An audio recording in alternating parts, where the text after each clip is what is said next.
मेरे पास हों अगर 50 लाख रुपए और वो मैं इन्वेस्ट कर दूं पाकिस्तान स्टॉक मार्केट में, और शेयर्स भी कौन से बाय करूं, ग्रोथ स्टॉक्स या जिन्हें हम रिस्की स्टॉक कहते हैं, सारे शेयर्स वो बाय करूं और कैश भी ना रखूं और पूरा का पूरा इन्वेस्टेड रहूं, ये जानते हुए भी, क्योंकि यहीं का रहने वाला हूं, कि पाकिस्तान की इकॉनमी एक लेवरेज इकॉनमी है, लोन पे चलती है। जब लोन रीपेमेंट का वक्त आता है तो रुपये भी डिस्टेबलाइज हो जाता है और स्टेट बैंक के जो फॉरेन एक्सचेंज रिजर्व्स हैं वो भी डाउन हो जाते हैं। और फिगर्स भी मुझे मीडिया से मिलती रहती हैं, क्योंकि मैं एक आम इन्वेस्टर हूँ, न्यूज़ तो देखता हूँ, तो फिगर्स भी मिलती हैं कि करंट अकाउंट सरप्लस है या नेगेटिव है, ट्रेड अकाउंट सरप्लस है या नेगेटिव है, और रुपये की क्या इस टाइम वैल्यूएशन चल रही है। और ये सब जानते हुए भी मैं अगर इतना बड़ा डिसीजन लेता हूँ तो मुझे ज़ाहिर बात है, मुझे रिस्क का भी पता होना चाहिए। मुझे पता होना चाहिए कि मार्केट जब डाउन होगी, क्योंकि ऐसी लेवरेज और इतनी शैम्बल्स में जब इकॉनमी हो तो मार्केट तो एक आउटलुक होती है पूरी इकॉनमी की, इसकी स्ट्रेंथ को शो करती है किसी भी मुल्क की। तो स्टॉक मार्केट ने फिर साल 1.5 साल में एक कोई ना कोई, मैक्सिमम 2 साल में कोई ना कोई क्रैश भी आना होता है, बूम भी आ जाता है और रिसेशन भी आ जाती है, रिकवरी भी आती है। ज़ाहिर बात है इन सारी स्टेजेस में, क्योंकि ये स्पीड अप हो जाता है प्रोसेस, पूरा साइकिल तो इसमें से गुजरता है। तो मेरा ख्याल है फिर जब मार्केट डाउन हो और मेरे शेयर की प्राइसेस आधी हो जाएं या 40-50% 30% उनमें कट लग जाए, तो आई शुडेंट बी क्राइंग। क्योंकि मैंने, ज़ाहिर बात है मैं एक इन्वेस्टर हूँ, मैंने फिर ये भी सोचा होगा कि what I am entering into. क्योंकि प्लानिंग हमेशा इसीलिए होती है कि मैक्सिमम हम खुद को रिस्क से बचा सकें जो हमारी फॉलीज की वजह से आ सकता है। Because things happen to us for a reason and sometimes the reason is our bad decisions.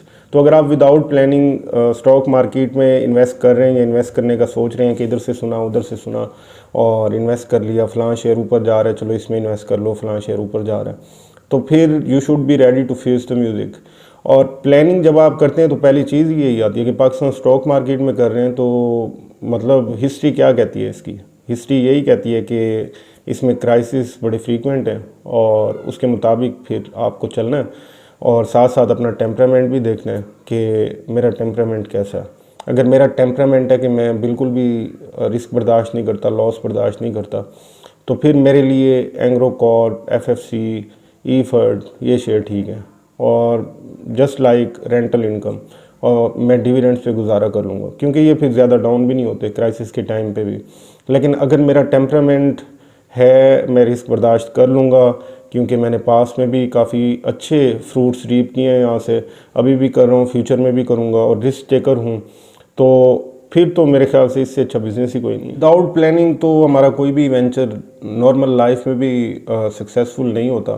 क्योंकि मैं एक बार देख रहा था जुनैद जमशेद साहब की वीडियो, और उसमें वो बता रहे थे जब जे डॉट स्टार्ट करने लगे पार्टनर्स के साथ, तो वो किसी समझदार आलिम दीन के पास गए, तो उन्होंने पहली बात यही की कि जब आप लोगों को किसी वजह से क्राइसिस आएगा और आपको लगेगा पार्टनरशिप ख़त्म करनी है या इट्स नॉट वर्किंग, तो उसका क्या तरीक़ाकार होगा, पहले स्टेप में इस चीज़ को डिसाइड करो। तो इसी तरह जब आप इन्वेस्टमेंट का सोच रहे होते हैं, उसकी प्रॉपर प्लानिंग करते हैं, तो पहली चीज़ ही यही होती है कि कोई गड़बड़ होगी, क्रैश होगी, मार्केट डाउन होगी, तो उस वक्त का आपके पास क्या खुद को जो हेजिंग टेक्निक कहते हैं वो क्या होगी, कैसे मिनिमाइज़ करेंगे उस लॉस को। अगर आपने किया हुआ है तो आप इस वक्त बिल्कुल परेशान नहीं होंगे, लेकिन अगर आपने नहीं किया होगा तो फिर you will be whining and crying कि ये क्या, ये दुनिया का बकवास तरीन बिज़नेस है। तो खैर ये तो अपने अपने टेम्परामेंट की बात है। लॉसेस तो लाइफ में आते रहते हैं और फिर निकल भी जाता है इंसान उनसे, इसमें कोई बड़ी बात नहीं है। जैसे स्टॉक मार्केट में आपको एक और बात ये भी समझनी चाहिए कि आप हर चीज़ से प्रॉफिट नहीं कमाएंगे। आप किसी चीज़ से बहुत अच्छा प्रॉफिट कमाएंगे, किसी चीज़ से थोड़ा कम प्रॉफिट होगा, किसी चीज़ में थोड़ा लॉस हो जाएगा, किसी चीज़ में ज़्यादा लॉस हो जाएगा। तो इन सब चीज़ों को साथ लेके चलना पड़ता है। कभी आपको बायर्स रिमोर्स होगा, कभी आपको सेलर्स रिमोर्स होगा, कभी कोई अच्छा स्टॉक जल्दी बेच बैठेंगे। तो इन चीज़ों को जितनी जल्दी फिर एक्सेप्ट कर लें उतना आगे फ्यूचर के लिए बेहतर हो जाता है।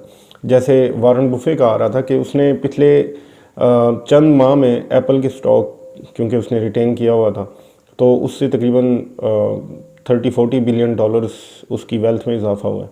लेकिन साथ ही फिर ये भी था कि उसने कुछ ऑफलोड किए थे, कुछ सेल किए थे एप्पल के स्टॉक, जनवरी में, तो उसकी वजह से अगर वो सेल ना करता तो $10 बिलियन और कमा लेता।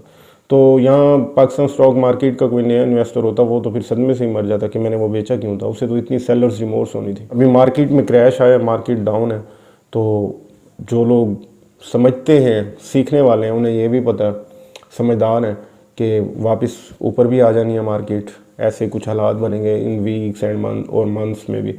लेकिन साथ ही फिर वो ये भी समझते हैं कि फिर कुछ अरसे के बाद, 1 साल बाद, 6 माह बाद, जब भी वापस डाउन भी जा सकती है मार्केट, क्योंकि हमारी इकॉनमी के हालात ऐसे हैं, हालात पर डिपेंड करता है। जब ये सब चीज़ें हों तो फिर आपको घबराना नहीं चाहिए, बल्कि खुद प्लानिंग करके अपने टेम्परामेंट को देखते हुए कि मुझे किस तरह से लेके चलना है, और कभी भी 100% इन्वेस्टमेंट नहीं करनी चाहिए। Cash is the king. मैं स्टार्ट से ही कैश की इंपॉर्टेंस के बारे में तो मैंने अब तक बहुत बोला हर दूसरी वीडियो में।